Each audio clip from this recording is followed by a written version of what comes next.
obliged to, given the strength of the case for the prosecution that was put up, and given the authorities and the case law, I think that, as I reflect going forward to my retirement next year, I have been too successful in seeking to, and I'm happy about it, to sensitize the public, to sensitize the media, to try to explain a lot of complex issues. Very often, and I say this, when you have knowledge of the state of the law in any particular area, for example, retrial, the prosecutors are obliged to go on a particular path.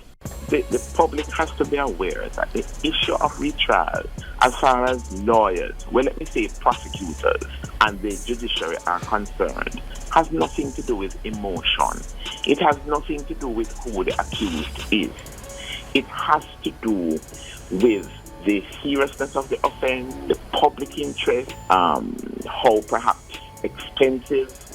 Alright, so DPP Paula has ordered a retrial for the Vybz kartel case for him and his co-accused. Alright, so in the moment we think this could get any worse, and from the Privy Council send back the case back to Jamaica, honestly don't say, it's going to be a case where DPP Paula will intervene and do whatever she think is the law or whatever she think is justice for Vybz kartel, because she was one in the first place that sentenced Vybz kartel. She was the one that gave the go ahead to say that, alright, we have temporary jurors, continue with the case. So in the Court of Appeal, basically the judge is not really the judge. I think DPP Paula is the judge, because if someone can persuade the judge to continue with that. Told that all of your jurors in 2014 had been offered a $500,000 bribe. Why did you not advise the judge that it was probably best to dismiss the jury, which was now obviously tainted? You see, you are now trying to get me to discuss the matter, and I told you that I didn't wish to. No, but certainly this point, DPP, is important, because here the law lords are saying you advised the judge that you were prepared to proceed even though you knew that the entire panel, 11 jurors, the forewoman told you, had been offered bribes. Wouldn't that mean in your judgment, DPP, that the entire jury, as the law lords have now found, was contaminated and should have been terminated or discharged? Well, first of all, I am not the judge.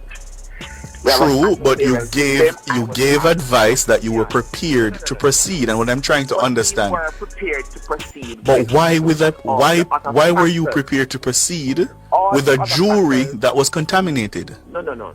All the other factors, that some of which I cannot go into in terms of. So you were thinking about cost. You were thinking about how long the matter had been going. We were also thinking of security issues. There were a lot of other issues that at tampered jurors, then who really is the one pulling the strings?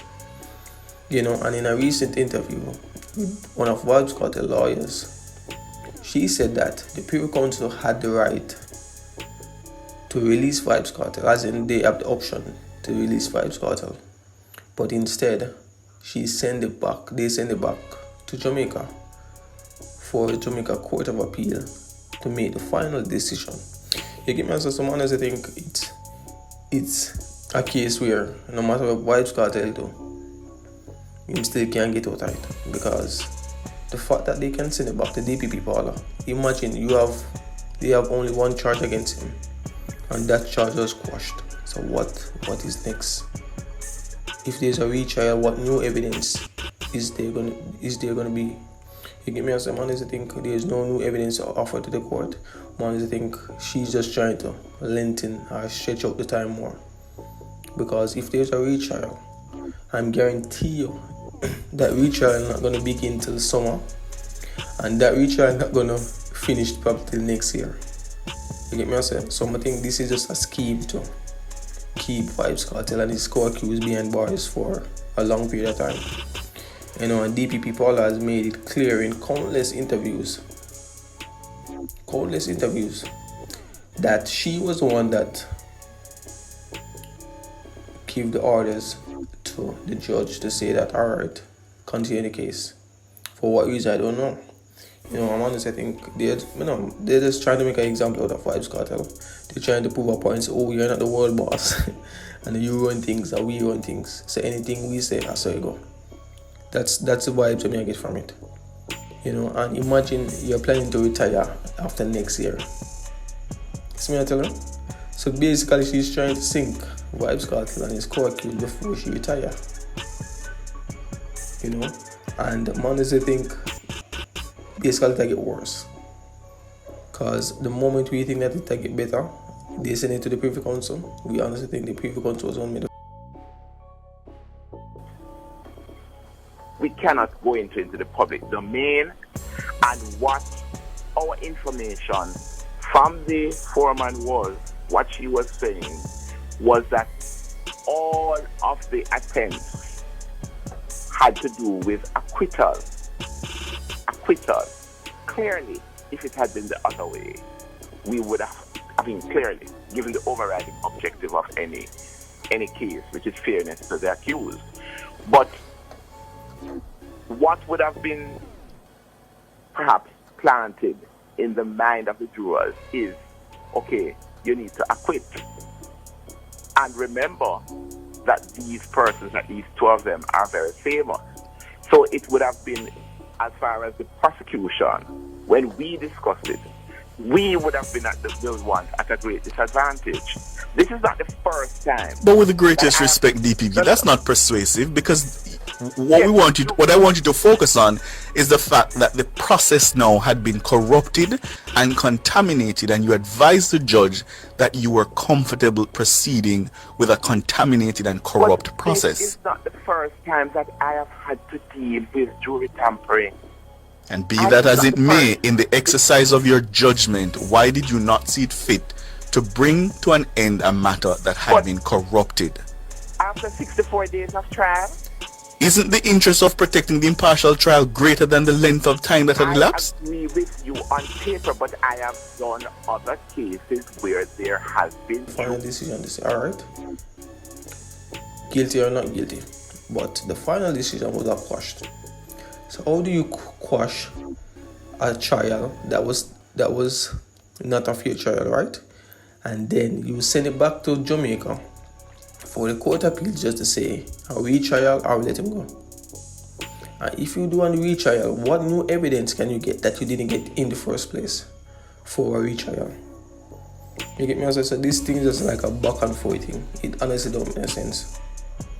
You get me? As it honestly don't make sense. Alright, so put it this way: if the jurors were paid for a not guilty verdict, and maybe any money, so there would be a change of jurors. But the fact that it was a not guilty verdict, they continue the case. And think about it logically. If it was a not guilty verdict, who you think paid the jurors to plead a not guilty verdict? Who you think did that? Who you think paid the jurors for a guilty verdict? Sorry. Who you think did that? Most Paula, because she is the only one that continued the trial when it was tampered with. Bro, this have a lot to say about Jamaica system. This has a lot to say about Jamaica's strongholds. You're the director of the prosecution, and you're the one that is making all the bad decisions. You get me? So it's obvious that no justice has been served. It's obvious that no justice has been served. I honestly think, as I said before, I'm going to try and make an example out of Vybz Kartel. Vybz Kartel, the proclaimed world boss. You get me? I say, them are making me know, say, alright, as much as you think you run the place, and we are the original world boss for the place. Yeah, you get me? I say, so basically, that I get from it. And honestly, I think nobody can tell me otherwise. Because it's obviously that there was no solid evidence tampered with, jurors tampered with. So what's not there to? But the thing we can understand is the Privy Council know that. The Privy Council know everything and the case was quashed. So why is it that the case was quashed and there is no more evidence? If there should be a retrial, they have to get new evidence, right? So why is it that you want them to get new evidence? And if there was new evidence, it would be brought forward to the jurors already. It would be one of the things that was brought forward, a part of the previous evidence. And now Dpp Paula is asking for a retrial, and I'm guarantee you that the retrial is going to take a long period of time. So by the time Vybz have come on road, Vybz already have done 90% of his sentence.